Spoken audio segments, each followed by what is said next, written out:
welcome to the United Country talk show on the First Ukraine channel. My name is Vікторією Забіян, and today our guest in the studio, Chief-editor of Kyiv Post newspaper, the leading English language resource in Ukraine, Brian Bonner. Nice to meet you here in our studio. Nice to be here. Thank you, Victoria. Thank you for coming. And today we would like to talk about the 20th anniversary of Kyiv Post. And on this occasion, I have the next question for you.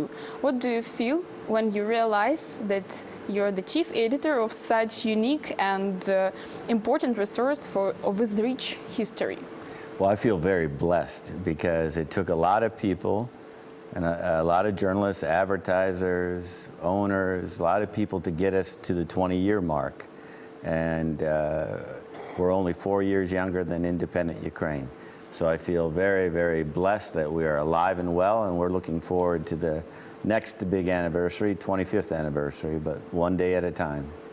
Okay, and today we will have a lot of videos on air, and the first one is exactly about the history of Kyiv Post, and I suggest you and our viewers to watch it just now. Let's watch. Every success story starts with a great idea, and the idea for the Kyiv Post belongs to American Jed Sundin. We came to Kyiv back in 1995, I guess. And, we looked around. Back then it was a very different city. It was just after the wall had come down, and there were similar newspapers in Warsaw and Prague and Budapest. And there was nothing here. So I, with the innocence of youth, decided that I was going to set up a newspaper. And so the Kyiv Post began. The internet was still in its infancy in Ukraine, so the Kyiv Post became must-reading for expats. The newspaper gave readers the latest sports scores, told them which restaurants and nightclubs were hot, and until 2009, also played matchmaker in its classified ad section, bringing together Ukrainians and expats. But business and political coverage was always the centerpiece of the newspaper. Such journalism was daring and dangerous in the early years, especially during the presidency of Leonid Kuchma. Somewhere along the way, we also adopted the motto of independence, community, trust. The Kyiv Post went strong through most of the decade, starting innovations such as the Best of Kyiv Awards, employment fairs, and going online in 2002. By July 2009, the Kyiv Post got a new owner. He was Mohammed Zahor, a native of Pakistan and a British citizen who had recently sold his steel mill in Donetsk. I took the decision that let's invest in this venture, which was totally not mine. It was not in my core business. At the same time, I thought that I should do some communal work or work for the community. This is the prime source of experts' information, actually, and if this thing will be closed down, I think the Kyiv is closed for the experts or for the outside world completely. Within 6 months of Zahor's purchase, however, Viktor Yanukovych took power. The next 4 years were difficult for the nation and for the newspaper, with people close to Yanukovych attempting to censor, sue, and buy the Kyiv Post. One by one, the Kyiv Post prevailed against all these challenges. I would have sold this business to anybody who would give me only 2 guarantees that he's not going to close it and the newspaper is going to be independent as it is. The newspaper launched its first Tiger Conference in 2012 and now regularly hosts conferences and special events. It launched a paywall in 2013, becoming the first Ukrainian news organization to do so. It started a legal quarterly and other specialty publications.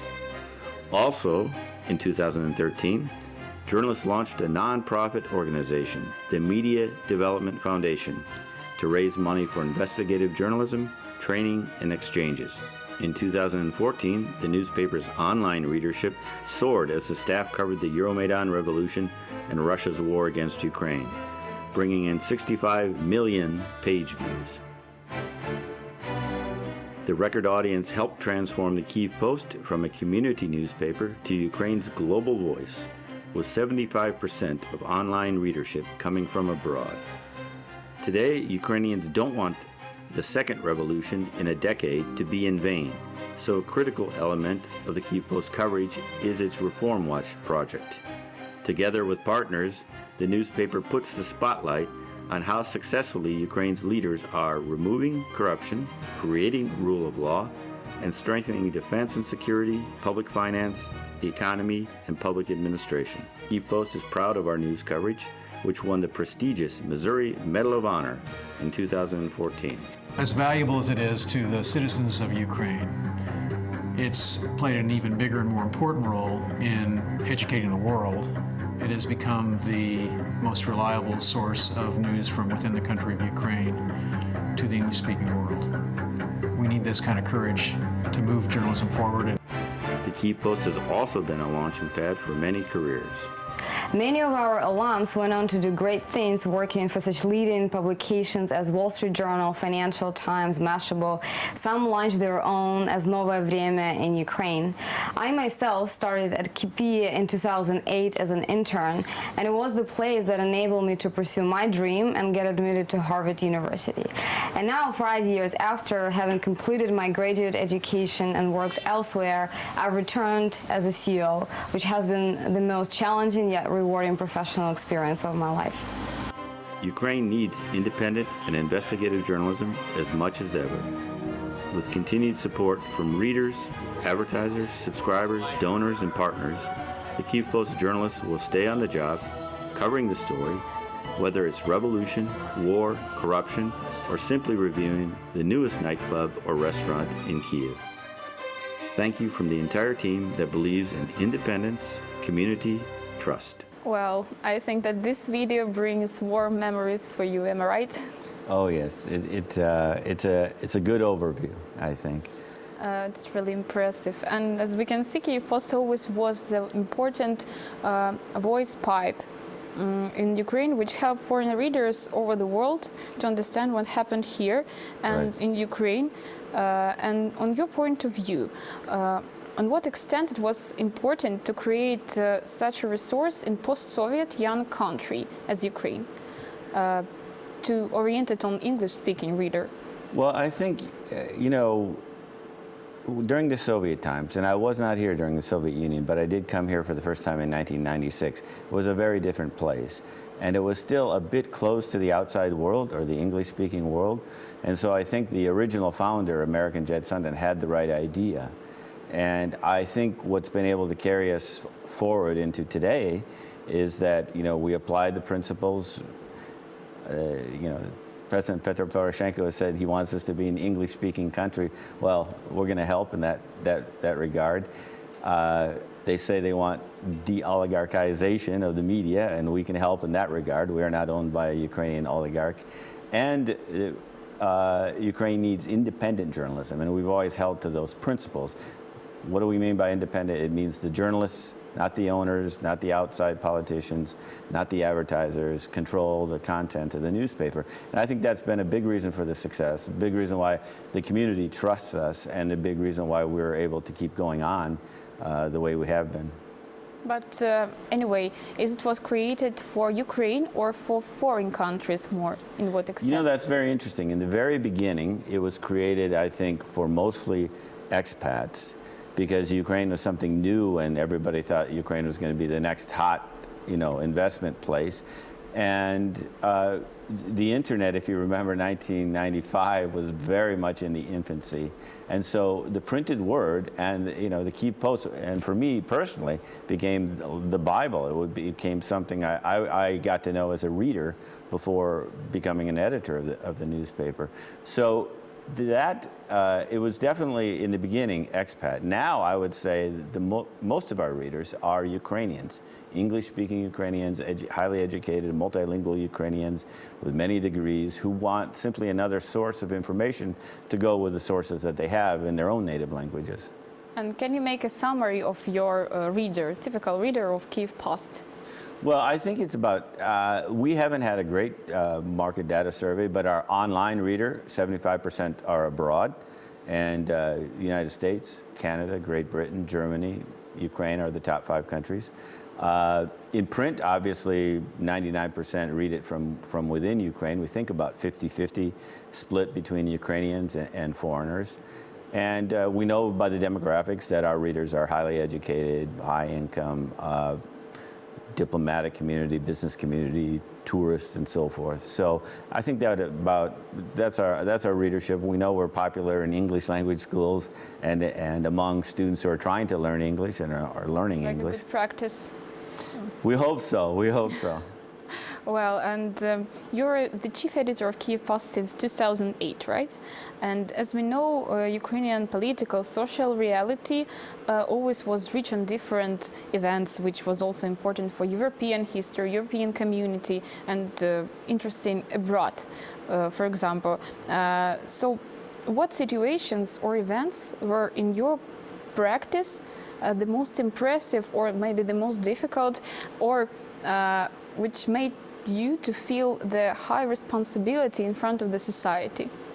Well, you know, I want what's best for Ukraine. When I came, it's my second home. I'm an American, but I really feel like this is my second home. When I first came in 1996, it was a much different place, but I always felt it was going to be a very many dramatic transitions ahead. And so I was editor in 1999 briefly, came back in 2008 because I really felt like I wanted to do more. I had no idea that we were going to have another revolution or another war. And then after that, the interest in Ukraine just exploded, and people around the world who could not read Ukrainian or could not read Russian turned to us.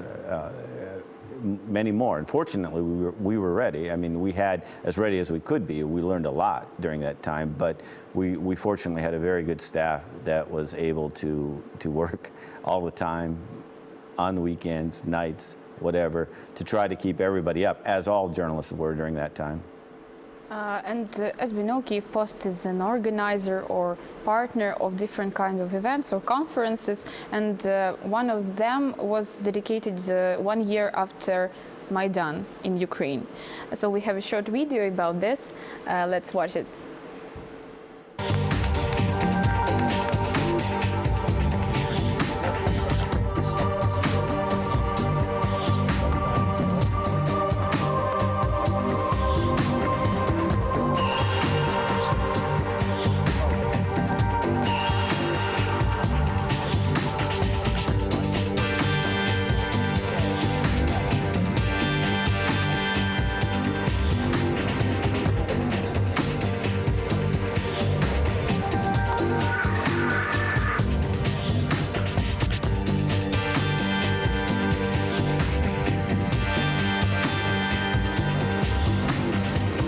This is an extremely important conference at a very important time.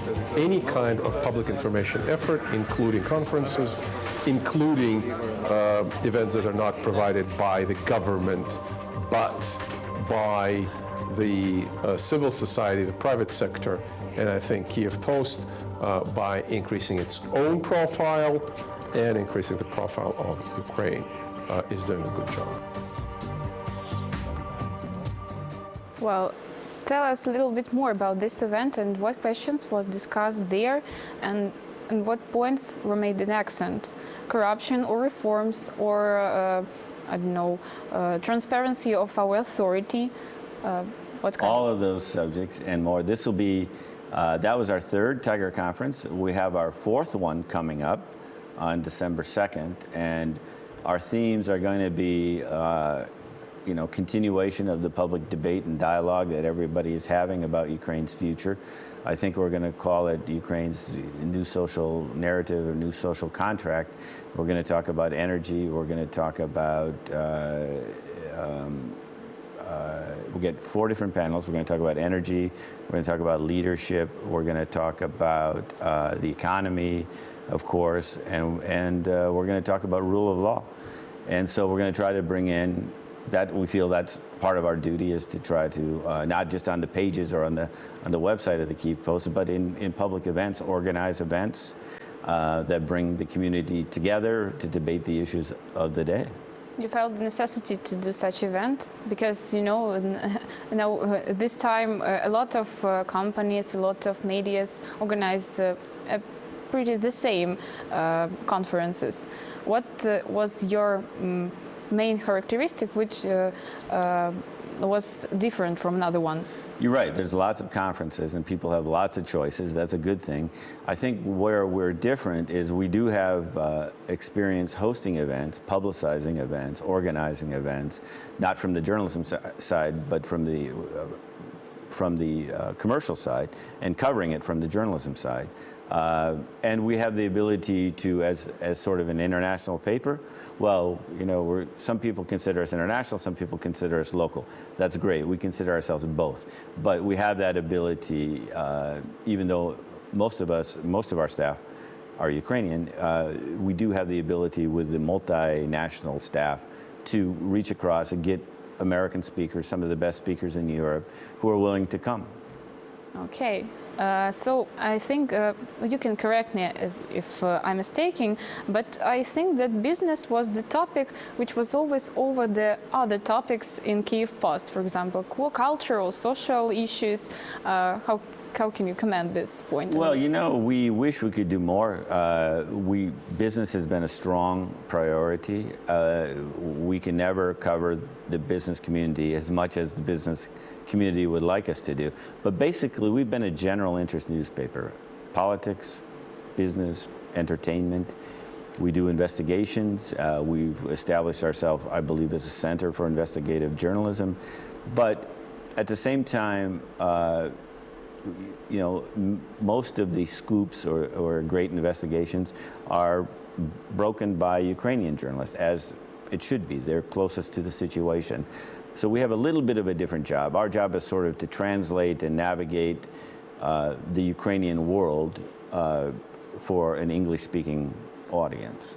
I asked about the business because I know that you had such interesting event, like a conference under the title "Doing Business in China." Sure. So let's watch a short video about this, and then we will discuss.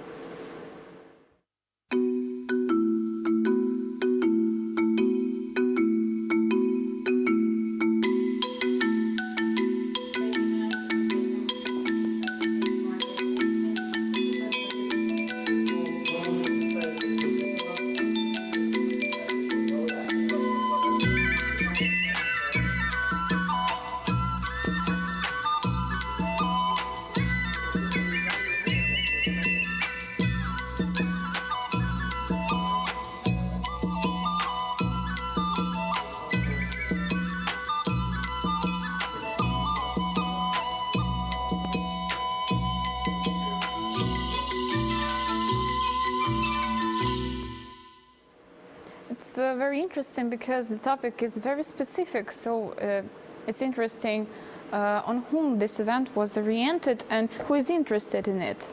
Well, I think there's a great interest now, especially with Russia's war against Ukraine, in finding new markets. China is certainly one of the biggest, if not, well, it's the second largest economy But we know that China is the sphere of interest of Russia. That's what they think. But I think China is actually open. There is much more, you know, I think the demand was, we saw that there was a big interest in trying to get into the Chinese market and trying to attract Chinese investment. So again, we played the role of matchmaker, bringing in these two sides. And now you see that, I mean, you can see what's happening in China-Ukraine trade. It's even going gangbusters, especially in agriculture now. China imports, most of the corn that China imports is from Ukraine. So I can see that, we hear from people that they want to know how to get into these markets. So I think we're going to have more of these micro conferences, I would call them, like very specific conferences rather than broad themed conferences in the future. At least I hope so, because there's a lot of markets that Ukraine has not been able to tap to the full extent. And so I think there's a lot of demand for this type of forum. And what spheres in Ukraine are the most interesting for Chinese investors? Well, I think agriculture was top.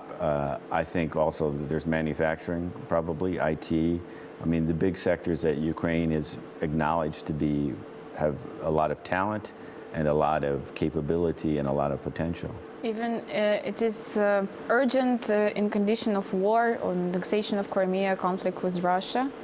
Well, we don't know when the war is going to end, but the economy has to go on and life has to go on, and we hope that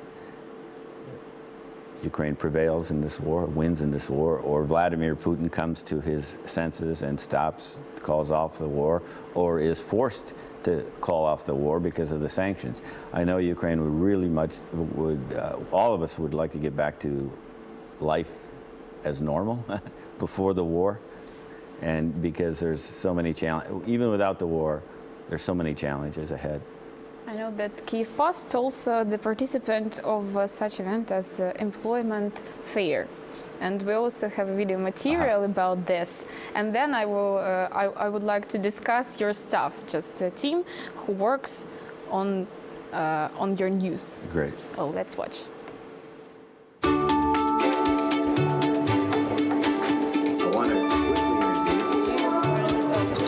Из аудитории хочет стать бизнесменом или предпринимателем? Можете поднять руки, чтобы прикинуть. А карьера никогда не стоит на месте. Она идет либо вверх, либо она идет вниз. Треба постійно шукати, створювати собі челенджі, створювати собі виклики. Хаос в хорошем смысле и нестабильность – это признак нашего времени.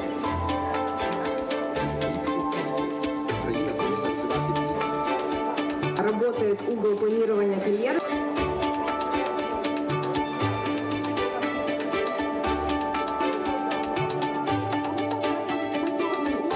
Что такое SSA? Зачем ее получать?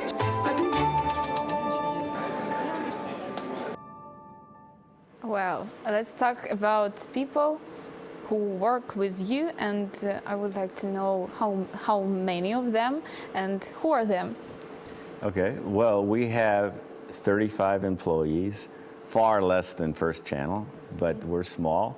About 20 of them are in the news part, 15 in commercial. Most are Ukrainian. We're very, I'm very proud of our staff. They've accomplished quite a lot. And I'm proud of our alumni. I mean, we've had people go on to some of the best publications in the world who got their start at the Kyiv Post. Vitaly Sitch of Новое Время. Kati Gorchinskaya is now at Radio Free Europe, Radio Liberty. Two of our alumni are at the Wall Street Journal. One's at Mashable. One's at Merger Market. On and on. The list goes on. So we feel like we've been good citizens. We've been good trainers. It's been a good atmosphere to work in, and it's really a great. I mean, it's been a great place, and I think it'll continue to serve that function, both practical journalism. We're a business. We have to make money to stay alive, but also we take very seriously the journalism training component, and that's why 2 years ago we started a nonprofit media development foundation. We raised grants, money for investigative journalism, journalism exchanges, journalism training. So we really, because we're not funded by the government or we're not funded by oligarchs, we rely on advertising, subscriptions, events that we organize, employment fairs that you just saw to help us, stay alive as a business. And so far it's really worked well. Why? Because when we do these events, we are constantly in touch with our community. We see what they demand, like the employment fair. For instance, people want to know, how do I write my CV? What do I say during the interview? How do I get an interview? Things like that. And so we invite in expert speakers besides our classified section, where a lot of people have gotten good jobs through our English language classified section, because English is in demand in many companies and many government organizations here. So we've had this, I think the key is trying to find what the community wants. If you give the community what it wants, and they've told us they want independent journalism and many other things, I think the community in turn will keep you alive. You feel the social responsibility. I do. You workers here. And what are the requirements to become a part of team? Well, English is a good start. Beyond that, I've been a journalist, if you count my high school years, and I do, or my school years, for almost 40 years. And I think I'm a history major, so I admire the craft. I like the journalism craft. If people major in journalism, that's great. If they major in something else, that's great. You know yourself, the biggest qualities of a journalist are to be engaged with the world, knowledgeable of the world, curious, able to ask clear questions, write clearly, speak clearly. And so these are and to be aggressive, I guess, and take the initiative to try to be competitive and get the story first, get it right. To get what you want. Right. And tell how it is difficult to be an independent resource in Ukraine today. Well, we feel like it's a challenge, but it's a challenge that needs to be undertaken. I think if you talk to most Ukrainians, they would say one of the biggest problems is oligarch control of the economy. Well, part of that economy is the news media. We are not part of that. So we don't have an owner who will lose millions of dollars or lots of money a year on the Kyiv Post. We have a very good owner who supports us, Mohammed Zahor, only the second owner, and he's a foreigner. Both have been foreigners. But so we don't have that deep pockets oligarch owner behind us or telling us what to write politically or what not to write. And so I think we're not the only independent in Ukraine. And so I think that independent journalism has a big role to play. And I think that people who say they want de-oligarchization have choices, independent choices that they can turn to.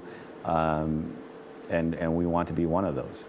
We have a positive final note in our program. It's a congratulations for the most popular or important women in our country, First Lady of Ukraine, Marina Poroshenko, and the second, I think, she's the most important woman now for Ukrainian economy, Natalia Yareska. So let's watch the congratulations. I've been a reader of the Kyiv Post probably from day one, a big supporter of the most independent and informative English language journal in Ukraine. I think that the Kyiv Post plays an incredible role today, bringing issues to the forefront on a daily basis, giving us again an independent and hopefully balanced perspective on what the business community in particular needs, but also what the expatriate community is seeing and how they're seeing the events in Ukraine. And I think it gives all of us in the Ukrainian government a very good outlet to understanding the international community and the international community's view of what we're doing. Я рада вітати з 20-річним ювілеєм першу англомовну газету України «Київ Пост». Видання народилося в часи великих суспільно-політичних змін і є майже ровесником незалежної України. Думаю, не випадково девизом газети обрані 3 ключових слова – незалежність, спільнота, довіра. Саме вони визначають позицію, орієнтири і мету видання. Колектив газети робить велику справу, презентує Україну англомовному читачу, показуючи справжні реалії українського життя. Саме це видання стало одним із перших, хто назвав події на Сході війною Росії проти України. Always remember to follow the sage advice of Herman Melville. It's better to fail in originality than to succeed in imitation. From the bottom of my heart, I wish you happy birthday. Kyiv Post, you're looking great at 20. Hope it goes well for you in the future. Wow, it's so positive moment. Thank you very much for coming. Unfortunately, we're pressed of time, but it was very interesting conversation. Brian Warner today, our guest in the studio, chief editor of Kyiv Post newspaper. Thank you very much. Thank you. It's a big honor to be here. It was the United Country talk show on First Ukraine channel. My name is Vікторією Забіян. Take care and goodbye.